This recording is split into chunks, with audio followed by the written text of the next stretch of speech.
হরে কৃষ্ণ। সবাইকে জানাই একাদশীর অনেক অনেক শুভেচ্ছা।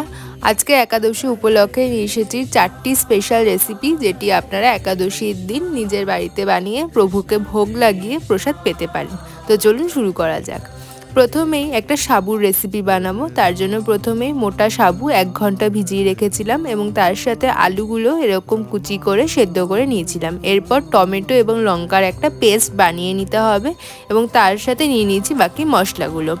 রান্নাটার জন্য প্রথমেই কড়াইতে দিয়ে দেব বাদাম তেল। একাদশীর দিন তো অন্যান্য তেল ব্যবহার করা যায় না, এজন্য আমরা বাদাম তেল ইউজ করি। আপনারা সূর্যমুখী তেলও ইউজ করতে পারেন। এরপর সেই তেলের মধ্যে দিয়ে দেব জিরে ফোড়ন এবং সেই সেদ্ধ করে রাখা আলুগুলো এবার হালকা করে ভেজে নেব। তার মধ্যে দিতে হবে একটুখানি সন্ধক লবণ। একাদশীর দিন আমরা সন্ধক লবণই ব্যবহার করি। সন্ধক লবণ দিয়ে এরপর আলুগুলো একটু ভালো করে ভাজা ভাজা হয়ে গেলে তার মধ্যে দিয়ে দেব মশলাগুলো, যেটি হলো কাশ্মীরি মির্চ, জিরে গুঁড়ো এবং ধনে গুঁড়ো। আপনারা এই মশলাগুলো ভালো করে ভাজা ভাজা হয়ে নেওয়া অবধি অপেক্ষা করবেন। তারপরে দিয়ে দেবেন এর মধ্যে আগের থেকে যে টমেটো এবং লঙ্কার পেস্টটা করে রেখেছিলাম সেটা। মাঝে একটু জলও দিয়ে নিয়েছিলাম যাতে মশলাগুলো পুড়ে না যায়। এবার টমেটোর কাঁচা গন্ধটা যতক্ষণ না চলে যাচ্ছে ততক্ষণ পুরো মশলাটা ভালো করে কষিয়ে নেব। এরপর দিয়ে দেবো এর মধ্যেই ভিজিয়ে রাখা সাবুটাতে চেষ্টা করবেন যাতে একটু জল না থাকে, তাহলে এই ব্যাপারটা ঝরঝরে হবে। এরপর এর মধ্যে স্বাদ মতো সন্ধক লবণ নিয়ে সব কিছু ভালো করে মিশিয়ে দিলেই কিন্তু একেবারে রান্নাটা রেডি হয়ে যাবে। শেষে দিয়ে দিয়েছিলাম একটুখানি চিনি, তাহলে কিন্তু স্বাদটা আরও বেশি ভালো হয়। দেখবেন এইটা বানালে একদম খেতে কিন্তু ভীষণ ভালো লাগে। এরপরে তৈরি করে নেব আরেকটা একাদশী স্পেশাল তরকারি, যার জন্য প্রথমে নিয়ে নিয়েছিলাম ফুলকপি, পেঁপে, কুমড়ো এবং আলু। এরকম চৌকো চৌকো করে সব কিছু বানিয়ে নিয়েছিলাম। এরপর এটাকে সন্ধক লবণ দিয়ে ভালো করে একটু ভাপিয়ে নেওয়া হবে। অতিরিক্ত সেদ্ধ করবেন না, তাহলে কিন্তু সবজিগুলো পুরো গলে যাবে। মোটামুটি 5 থেকে 7 মিনিট মতো ভালো করে ভাপিয়ে নেওয়ার পর শুরু করব রান্নাটা। প্রথমেই কিছু মশলা রেডি করে নিয়েছি। এরপর কড়াইতে দিয়ে নেব আবার বাদাম তেল বা সূর্যমুখী তেল, যেটা আপনাদের পছন্দ। তার মধ্যে দিয়ে দেবো ফোড়ন, তেজপাতা, শুকনো লঙ্কা এবং কিছুটা জিরে। ফোড়ন দেওয়ার পর তার মধ্যে দিয়ে দেবো কিছুটা গ্রেট করে রাখা আদা, আর কিছুটা আদা কিন্তু রেখে দিয়েছি পরে দেব বলে। প্রথমে যে সেদ্ধ করে নেওয়া ফুলকপিটা ছিল সেইটা ভেজে নেব। তার মধ্যে সন্ধক লবণ দিয়ে ফুলকপিটা ভালো করে লাল হওয়া পর্যন্ত একটু ভেজে নিতে হবে। তার মধ্যে দিয়ে দেবো বাকি সবজিগুলো ধীরে ধীরে হালকা হাতে। এরপর নুন দিয়ে সমস্ত কিছু ভালো করে আবার ভেজে নিতে হবে, তাহলে সবজির যে একটা কাঁচা গন্ধ সেটা আর লাগবে না। সন্ধক লবণটা পরিমাণ মতোই দেব। তারপরে সব কিছু ভালো করে ভাজা ভাজা হয়ে গেলে তার মধ্যে দিয়ে দেব চেরা কাঁচা লঙ্কাগুলো। আপনারা যে পরিমাণে ঝাল খান সেই পরিমাণে কাঁচা লঙ্কাটা দেবেন। এরপর সবজিগুলো একটু সাইড করে নিয়ে তেলের মধ্যে দিয়ে দেবো জিরে গুঁড়োটা। এরপর সমস্ত কিছু আবার ভালো করে মিশিয়ে নিতে হবে। দেখুন সবজিগুলো কিন্তু খুব ভালো করে ভাজা হয়ে গেছে এবং জিরে গুঁড়োটাও ভালো করে ভাজা হয়ে গিয়ে গন্ধটা চলে গেছে। এরপর যে আগের থেকে একটুখানি কাঁচা আদা রেখে দিয়েছিলাম গ্রেট করা, সেই কাঁচা আদাটা মিশিয়ে দেব। এইটার জন্য কিন্তু সবজির টেস্টটা অনেক বেশি বদলে যায়, তাই চেষ্টা করবেন কাঁচা আদাটা দেওয়ার। এরপর এর মধ্যে দিয়ে দেবো কিছুটা গরম জল, যাতে সবজিগুলো খুব ভালো করে সেদ্ধ হয়ে যায় এবং তরকারি পরিমাণটাও ঠিকঠাক হয়। আপনারা নিজেদের পরিমাণ মতো জল দিয়ে নেবেন। এরপর এর মধ্যে দিয়ে দেবো পরিমাণ মতো সন্ধক লবণ। এবার পুরো তরকারিটা খুব ভালো করে সেদ্ধ করে নিতে হবে।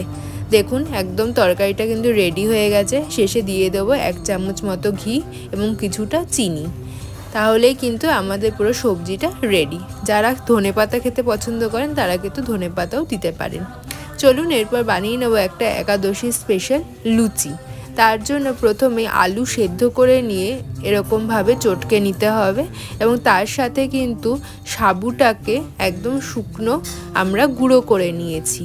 এই সাবুর গুঁড়োটা দিয়ে দেব এই চটকে রাখা আলুটার মধ্যে। তার মধ্যে একটুখানি দিয়ে দেব সন্ধক লবণ এবং সব কিছু কিন্তু খুব ভালো করে এবার মেখে নেব। যেরকম করে আপনারা ময়দার ডো মাখেন সেইভাবে এই সাবু গুঁড়োটা দিয়ে এবং চটকে রাখা আলুটা দিয়ে ভালো করে ডোটা বানিয়ে নিতে হবে।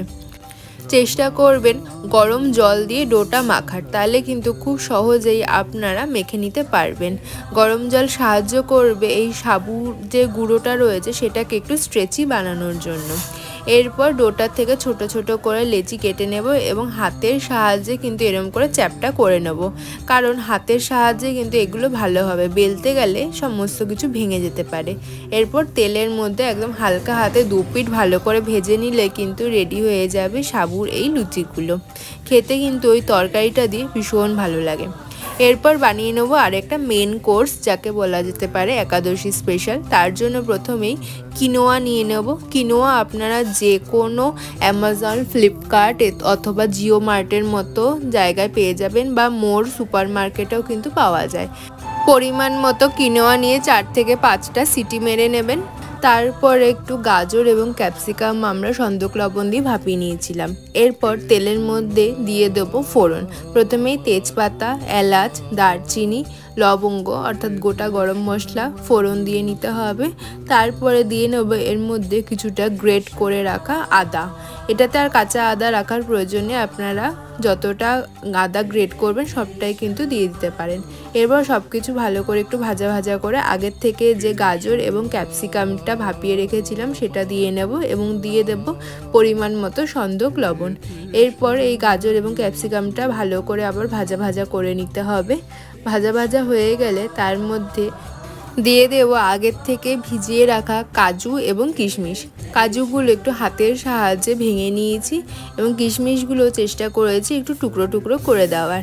এরপর আবার সব কিছু ভালো করে মিশিয়ে নিতে হবে। এরপর দিয়ে দেবো সেই সেদ্ধ করে রাখা কিনোয়াটা এবং তার মধ্যে পরিমাণ মতো সন্দক লবণ। দেখুন কিনোয়াটা কিন্তু একদম ঝরঝরা রয়েছে। আপনারা যখন সিটি মারবেন চেষ্টা করবেন কিনোয়াটা যেন এরকম ঝরঝরা থাকে। বেশি সেদ্ধ হয়ে গেলে কিন্তু কিনোয়াটা দলা পাকিয়ে যাবে, সেটা খুব একটা ভালো লাগে না। এরপর সমস্তগুলো ভালো করে ভাজা হয়ে গেলে শেষে মিশিয়ে দেবো পরিমাণ মতো ঘি এবং কিছুটা চিনি।